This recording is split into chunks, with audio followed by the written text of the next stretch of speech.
Metempsicose, 611. O terem os seres vivos uma origem comum no princípio inteligente não é a consagração da doutrina da metempsicose? Duas coisas podem ter a mesma origem e absolutamente não se assemelharem mais tarde.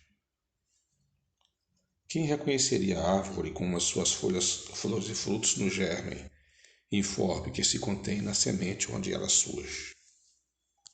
Desde que o princípio inteligente atinge o grau necessário para ser espírito e entrar no período da humanização, já não guarda relação com seu estado primitivo.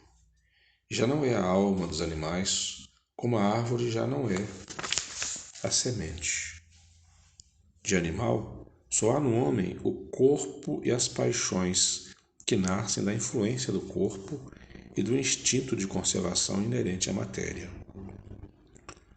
Não se pode, pois, dizer que tal homem é a encarnação do espírito de tal animal. Conseguintemente, a metempsicose, como a entendem, não é verdadeira. 612. Poderia encarnar no animal o espírito que animou o corpo de um homem? Isso seria retrogradar, e o espírito não retrograda. O rio não remonta à sua nascente. 613.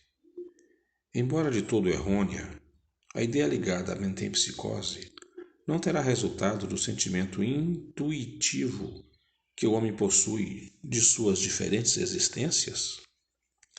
Nessa, como em muitas outras crenças, se depara esse sentimento intuitivo. O homem, porém, o desnaturou, como costuma fazer com a maioria de suas ideias intuitivas. Aqui tem um comentário um pouquinho longo que fecha o capítulo. Seria verdadeira a metempsicose se indicasse a progressão da alma passando de um estado inferior a outro superior, onde adquirisse desenvolvimentos que lhe transformasse a natureza. É, porém, falsa no sentido de transmigração direta da alma do animal para o homem, e reciprocamente, o que implicaria a ideia de uma retrogradação ou de fusão. Ora, o fato de não poder semelhante fusão operar-se entre os seres corporais das duas espécies mostra que estas são de graus inassimiláveis, devendo dar-se o mesmo com relação aos espíritos que os animaram. Se um mesmo espírito as pudesse animar alternativamente, haveria como consequência uma identidade de natureza, traduzindo-se pela possibilidade da reprodução material. A reencarnação, como os espíritos a ensinam, se funda ao contrário na marcha ascendente da natureza e na progressão do homem, dentro de sua própria espécie, o que em nada lhe diminui a dignidade. O que o rebaixa é o mau uso que ele faz das faculdades que Deus lhe outorgou para que progrida.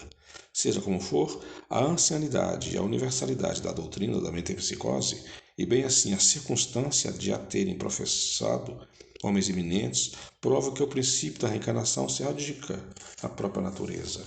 Antes, pois, constituem-se argumentos a seu favor que contrários a esse princípio. O ponto inicial do espírito é uma dessas questões que se prendem à origem das coisas e de que Deus guarda o segredo. Dado não é ao homem conhecê-las de modo absoluto, nada mais lhe sendo possível a tal respeito do que fazer suposições, criar sistemas mais ou menos prováveis. Os próprios espíritos longe estão de tudo saberem, e acerca do que não sabem, também podem ter opiniões pessoais mais ou menos sensatas. É assim, por exemplo, que nem todos pensam da mesma forma quanto às relações existentes entre o homem e os animais. Segundo uns, o espírito não chega ao período humano senão depois de se haver elaborado e individualizado nos diversos graus dos seres inferiores da criação. Segundo outros, o espírito do homem teria pertencido sempre à raça humana sem passar pela fieira animal. O primeiro desses sistemas apresenta a vantagem de assassinar um alvo ao futuro dos animais, que formaria então os primeiros elos da cadeia dos seres pensantes. O segundo é mais conforme à dignidade do homem, que pode resumir-se da maneira seguinte: as diferentes espécies de animais não procedem intelectualmente umas das outras, mediante a progressão. Assim, o espírito da ostra não se torna sucessivamente a do peixe, do pássaro, do quadrúpede e do quadrúmano. Cada espécie constitui física e moralmente um tipo absoluto, cada um de cujos indivíduos aure na fonte universal a quantidade do princípio inteligente que lhe seja necessário, de acordo com a perfeição de seus órgãos e com o trabalho que tenha de executar nos fenômenos da natureza, quantidade que ele, por sua morte, restitui ao reservatório de onde a tirou. Os do mundo mais adiantado que o nosso constituem igualmente a raça distinta, apropriada à necessidade desse mundo e ao grau de adiantamento dos homens, cujos auxiliares eles são, mas de modo nenhum procedem dos da terra, espiritualmente falando. Outro tanto não se dá com o homem. Do ponto de vista físico, estes formam evidentemente um elo da cadeia dos seres vivos. Porém, do ponto de vista moral, há entre o animal e o homem solução de continuidade.